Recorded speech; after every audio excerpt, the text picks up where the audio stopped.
benevi sunu benevi nyɔnu ta dɔndɔ nyɔnu yokume dia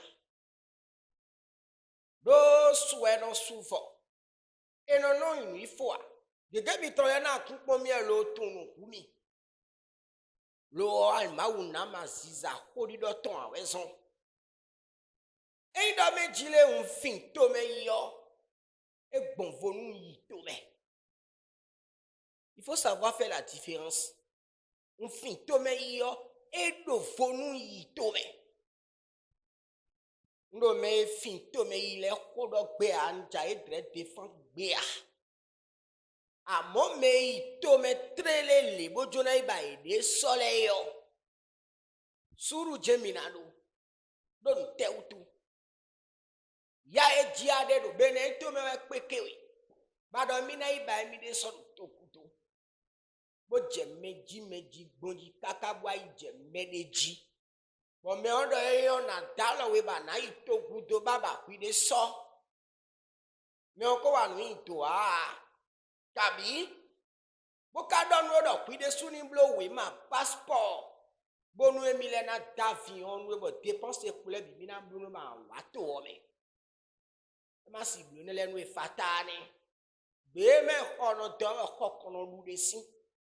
When they blo dépense avion kwa tete me le bi ku na wa to ome o wi de su gbeto anakotun lo wi de me do nu je do ba so trolo avion kwa ene le akwete me zando tuche nwa chubo nwa to ome le na denu mi edu na lu servo to ebe badu na to bo wenu eje kwesu me bi kwiji we me wa to ome blo kwe do poyo asi do mina pondo me ko blo kwe ene kwe aton wa do me blo kwe ene kwe aton kwe weyo esi ko su contrat kwe fo avion kwa ezando tuto yo do ato ome yes lo su fo bo je kweton normal luji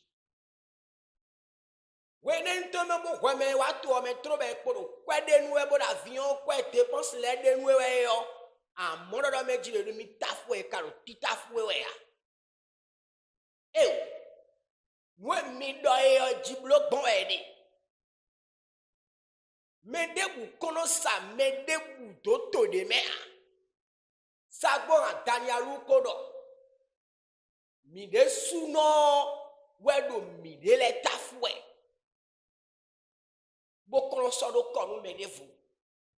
Dewa kwe to me yo kwen limi pon kantia. Akambio ntenja wa aton antia. Ambla nalisu to elebi kwi chobo itu ome.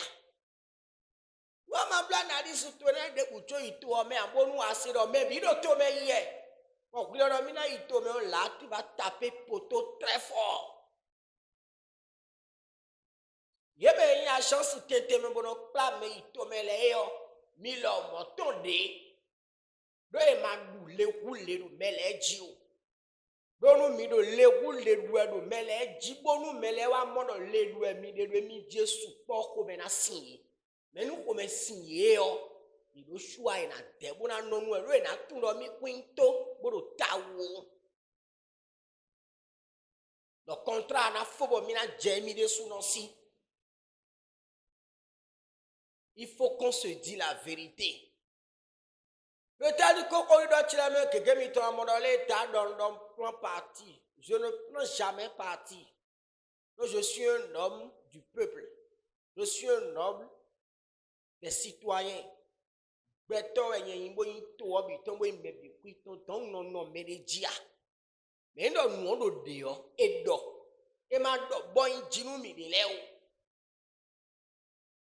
mi do ko jokun mi de nundo afinto me yo adache dia mi go mi ado ko so se do ambassade mi ton le do to de merci ambassadeur to do kometon do na ze benevi de do tomu quand on les met sur de mon maou na we il a sorto vi e do to ene les met sur moi hosu na we we te utu e na ze e do mo hosu na nous y est vraiment de to o me ambassade na dia.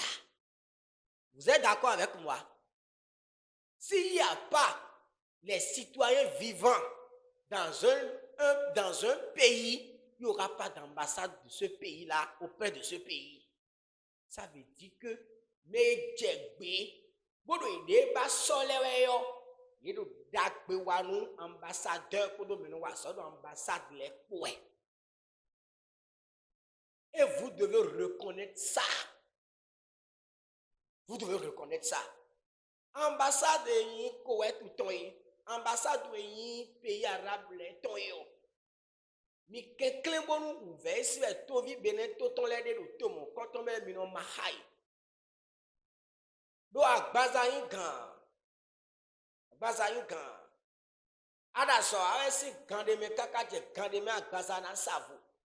Agbaza ka savo newe me ne le he na mo amasibo na mo so adéquat bu na bloque. Yin do ko jo ko no mi dele. Je pense que les Timbo dans les en train de soutenir des gens qui prennent les seuils, viennent prendre. Comment ça? Ouais, c'est aïe. Abatona concho itome aïe. Kabiye do tome on oublié sous pour moi mon le mina itome pour moi aïe oh. Pour tout de mes timbe kono yibona idu bea. Ceux qui mettent ça dans la tête que j'irai dans un autre pays, vous vous trompez largement. Et ils tombent dans les diaoués. Seulement que le monde y a gagné ton yo, mais filé na ton ramia. Ouais, il dit quoi? C'est normal. Nous et d'avion, nous et beaucoup plawe si to, mais beaucoup plawe so yo, c'est normal. Que y en a dormi là des dépenses, mais ton laissé quoi, tu veux nous t'en habiter. Le blanc, mon oué, ouais, soit Ronaldo, mon diamètre, ainsi. Canada dans nous des boucades mais fi ben wa ben non ton oui des soit une agence bono pla mais so itome bono isaya na on dans les ben saya no pilomo et ne y a rien à faire c'est la loi de la nature ni me manose même il ton les symptômes fi bono isé de conditions d'agrément bono saya na le yo que Dieu vous pardonne vous diomi. Donc nous pouvons même nous rendre même. Même nous rendre même. Si tu veux donc gérer qu'on ait pour les blés, vous êtes d'accord avec moi? Donc mais il me bon plan mais il tombe là bi kui jena blo en attend. Donc pour le code les gana blo en attend de mais. E ka je mo lo mi do ambassade yi. Ngo mi na je kwa na ambassade si. Bono me da so a to de mo difficulté da so kon yi le yo mi no te kon bono de ouvert kon yi ei mi no to de me bo yin to de me vi bono to de me o no yi bo mi ran mi na zia azan lo po azan we azan ton kabi azan lo po lo sun lo ko me kabi azan lo po lo sun we me bo mi na no ple mi de le bo ambassade mi to me na do bene vi le di ple ambassade to mo lo ko elu e bo yi na mo e de bo do gbe le to mo du nu bo blo nu tete mele c'est normal. C'est normal. When they let me namble. When I joke do, mais sous parce que je sais que mais une fédération, une fédération, tout de même, tout le monde a quitté les yo. Nous n'avons pas de ensemble, une fédération, une de vous tout est. Nous n'avons pas de il n'y a rien. Nous n'avons pas de une fédération, tout le monde a dit, tout vieux, tout les médias, nous avons 20 ans. Et il doit en avoir bleu et ah. Il doit en avoir bleu et ah. On a bleu doué. Pour qu'on a bien ton comme ton l'air de ni. Quelqu'un bon nous. To vieux de béji là on peut étonner non yeji. Ou après tout il va quoi le temps Dieu est na bela. Mais quand le temps il est qu'on to vi mania. Il a tché. Il ton les tête bé. Pour nous ma ou non quoi pour nous ton les comme. Nous avons dit que nous avons Koweït, pays arabe, et nous avons dit que nous avons parce que nous pouvons nous avoir. Moi, nous avons dit tu vois, tu as dit que nous avons bien mais aussi, mais il to de tout même, tu dis les meilleurs sous nous to mais au lieu de mina, oui, mais de gros quoi, mais ton don y a les meilleurs, béton vaut, c'est ton vaut, n'a rien ton blé. Na wale na evivia